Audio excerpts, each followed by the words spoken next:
ইব্রাহিম আলাইহিস সালাম মূর্তিকে ভেঙে চৌচির করে দিয়েছেন। ইব্রাহিম আলাইহিস সালাম তার বাপকে বলছেন, আব্বু, তার বাপের নাম আজর, আজরকে বলছেন, আব্বু আপনি কার ইবাদত করছেন? কিসের ইবাদত করছেন আপনি? যেই জিনিস চলতে পারে না, যেই জিনিস কথা বলতে পারে না। আরে কথা তো বলতে পারে না, পারেই না, না করে ডগাতে যদি একটা মাছি মশা বসে যায়, সেই মাছি মশাও হাঁকাতে পারে না, এমন জিনিসের ইবাদত করছেন। তখন ইব্রাহিমের বাপ একবার রেগে একবার রাগান্বিত হয়ে গেল, বলো কি তুমি? আমাদের নেতা, আমাদের ওই যারা ইবাদত করি আমরা, আমাদের স্রষ্টাকে তুমি অপমান করছো? তুমি এই বাক্য কিভাবে বলছো? শোনো ইব্রাহিম, আমি নমরুদের নেতা, আমি নমরুদের প্রধানমন্ত্রী। ইব্রাহিম আলাইহিস সালামের বাপ নমরুদের প্রধানমন্ত্রী ছিলেন। ইব্রাহিম আলাইহিস সালামের বাপ পুরোহিতদের হেড ছিলেন। ইব্রাহিম আলাইহিস সালামের বাপ পুরোহিতদের হেড ছিলেন, প্রধানমন্ত্রী ছিলেন। তাই তিনি বলছেন, শোনো ইব্রাহিম, এর পরে থেকে যদি এরকম তুমি বাক্য বলো, তাহলে তোমাকে আমরা হত্যা করতে প্রস্তুত হব, তোমাকে আমরা মারতে প্রস্তুত হব, জেলখানায় বন্দী করে দেবো। ইব্রাহিম আলাইহিস সালাম এই কথা শুনে চুপচাপ থাকলেন। যখন একটা মেলা হলো, তাদের বিশাল মেলা হতো, ওই মেলাতে সবাই চলে গেল। তাদের একটা নীতি ছিল, সবাই গ্রাম খালি করে মেলা দেখতে চলে যাবে, কেউ থাকবে না।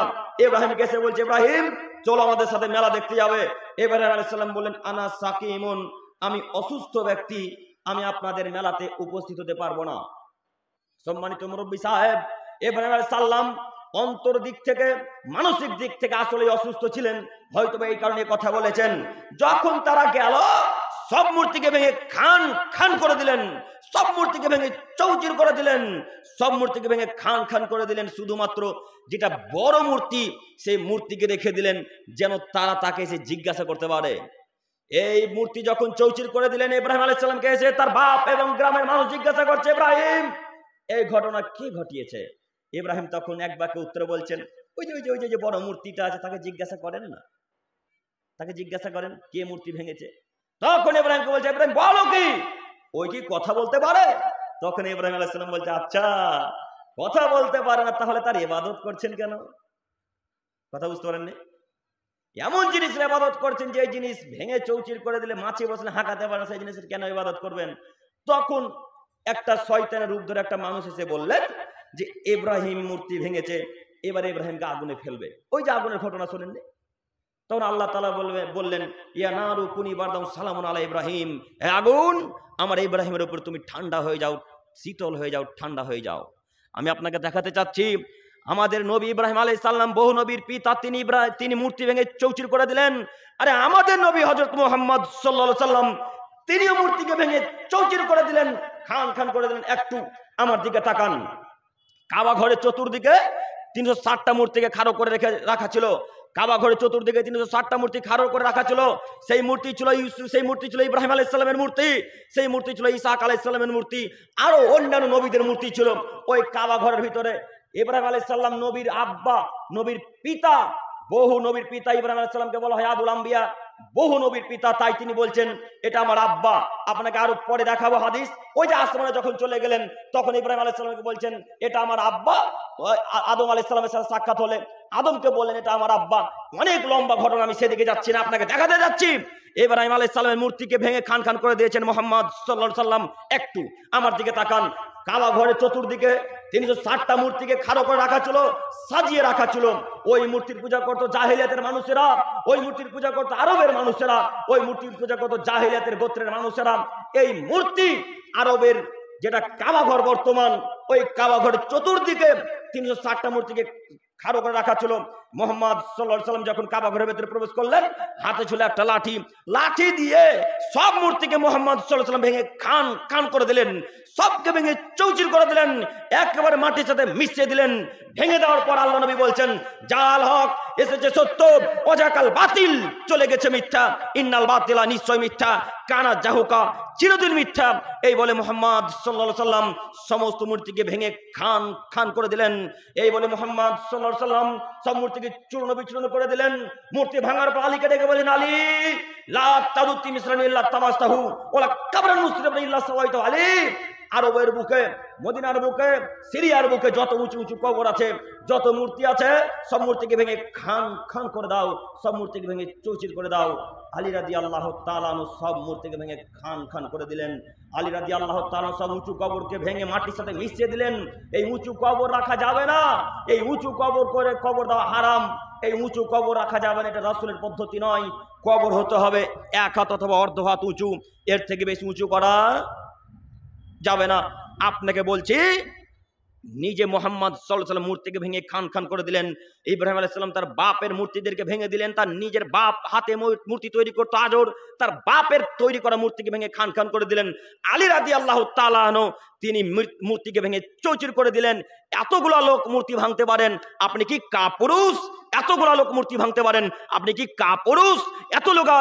এতগুলা লোক, এতগুলা সাহাবী মূর্তি ভাঙতে পারেন, আপনি কি কাপুরুষ? শরীরে কি রক্ত নাই? যা আছে সবই পুঁজ ভরা নাকি? যদি শরীরে পুঁজ থাকে, মালদা হাসপাতালে গিয়ে সব পুঁজকে বের করে ফেলে রক্ত ভরার চেষ্টা করতে হবে যে কোনো মূল্যে 24 ঘন্টার মধ্যে। বলেন কি আপনি যার সাথে মূর্তি বিক্রি হবে মানে, যার সাথে পুতুল বিক্রি হবে মানে, যার সাথে প্রজাপতি বিক্রি হবে মানে, যার সাথে কেন পুতুল বিক্রি হবে? আমি কি হিন্দুর বাচ্চা? আমি কি খ্রিস্টানের বাচ্চা? আমি কি নাসারার বাচ্চা? আমি মুসলমানের বাচ্চা, মুসলমান। আমি মুসলিম ঘরে জন্মগ্রহণ করেছি, আমার ঘরে মূর্তি থাকবে না। আমাদের যার সাথে মূর্তি বিক্রয় হবে না। আমাদের এই জালসার মতো একটা পবিত্র স্থানে রাসূল এবং আল্লাহর যেখানে আলোচনা হয়, সেখানে অন্তত মূর্তি বিক্রয় হবে না। বড় দুঃখের বিষয়, এরকম একটা জায়গাতেও মূর্তি বিক্রয় হচ্ছে। যে মূর্তিকে মুহাম্মদ সাল্লাল্লাহু আলাইহি সাল্লাম ভেঙে দিলেন, যে মূর্তিকে ইব্রাহিম আলাইহিস সালাম ভেঙে দিলেন, যে মূর্তিকে আলী রাদিয়াল্লাহু তাআলা আনহু ভেঙে দিলেন, সেই মূর্তির আমরা আজকে পূজা করছি বাড়িতে রেখে। আব্দুল করিম ভাই বলেন কি পূজা করছি মানে? জি না, আমরা পূজা করি না। আব্দুল করিম ভাই পূজা করছি মানে একটু বুঝিয়ে বলবেন? জি, বুঝিয়ে বলার জন্য আপনাদের রাঘবপুরে এসেছি। একটু পূজা করছেন তার অর্থ বাড়িতে যে সুন্দর করে শোকেসে রেখেছেন, এরই নাম হচ্ছে পূজা করা। সুন্দর করে সম্মান করে রাখার নাম কি? পূজা করা। আপনি শখ করে আপনার ছেলের জন্য কলকাতা থেকে একটা কথা বলার ডল অর্থাৎ পুতুল কিনে নিয়ে এসেছেন, বাড়িতে এখনো আছে, তাই না? তাই না? কথা বলে না এরা? আছে তো, এখনো আছে। তাহলে আপনাকে আমরা মুসলমান মনে করব না কি মনে করবো এখন বলেন? সেই পুতুল আপনাদের বাড়িতে আজকে 2 বছর 3 বছর থেকে আছে, আমাদের বাড়িতে 2 বছর তো বহু দূরের কথা, 2 সেকেন্ড থাকার সময় পাবেন ইনশাআল্লাহ। আপনি কেমন মুসলমান আমরা নিজে বুঝতে পারি না, কেমন মুসলমান আমরা নিজেও বুঝতে পারি না। আমরা মনে মনে ভাবি শুধু রাঘবপুর আর ভারতবর্ষে গোস্ত খাওয়া মুসলমানই আছে, তাই না? গোস্ত কিভাবে খেতে হবে, এখন যদি গোস্ত খাওয়া হিন্দুরা বন্ধ করে দেয়, খ্রিস্টানেরা বন্ধ করে দেয়, তখন ঝামেলা। মূর্তি বিক্রি করলে আর ঝামেলা হবে না। কথা বুঝতে পারলাম না মনে হয়। যে এখন যদি রাঘবপুরে বলে কেউ এসে কোন এর দলের লোকেরা যে রাঘবপুর আসছে গরু কাটাকাটি চলবে না, তখন রাঘবপুরে সবাই একবার খেপে যাবে, বেটা গরু খাবো না তো খাবো কি? সবাই খেপে যাবেন না? সবাই খেপে যাবেন না গো? এটা যদি বন্ধ করে দেয় তো তাতে যায় আসে না। না খেলে পাপ হবে নাকি? না খেলে পাপ হবে? হবে না। কিন্তু মূর্তি বিক্রয় করে যে পাপ হবে গো, গোটা গ্রাম যে পাপি গো এখন। যে এটার ব্যাপারে একটুকু মাথা নড়লো না, খাওয়ার দিকে শুধু মাথা নড়ে। এরা হচ্ছে আবেগী মুসলমান, এরা হচ্ছে আবেগী মুসলমান। বাংলাদেশের মতো, বাংলাদেশের একটা নীতি কি জানেন? ওরা 2-3 ঘন্টার মধ্যে মানুষকে মাথার উপরে তুলে দিতে পারে, আবার 2-1 ঘন্টার মধ্যে মানুষকে পায়ের নিচে একবার মাটির সাথে মিশিয়ে দিতেও পারে। তার নাম বাংলাদেশ। জানেন কি আপনারা? ওরা এত আবেগী মানুষ, নইলে শেখ হাসিনাকে তাড়িয়ে দিতে পারে? শেখ হাসিনাকে তাড়িয়ে দিল কেন বলেন তো দেখি? আবেগ, খুব আবেগ কাজ করে। আমি বলতে চাইছি যে শেখ হাসিনা ভালো, জি না, একদম ভালো নয়, একদম বাজে মহিলা। শেখ হাসিনা ভালো নয়। বড় বড় ওলামায়ে কেরামগণকে তিনি জেলখানায় বন্দী করে রেখেছিলেন।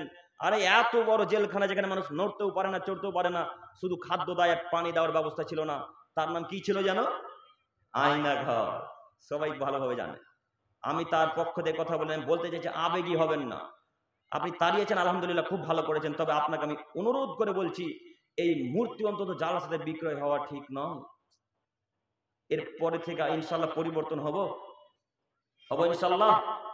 ইনশাল্লাহ।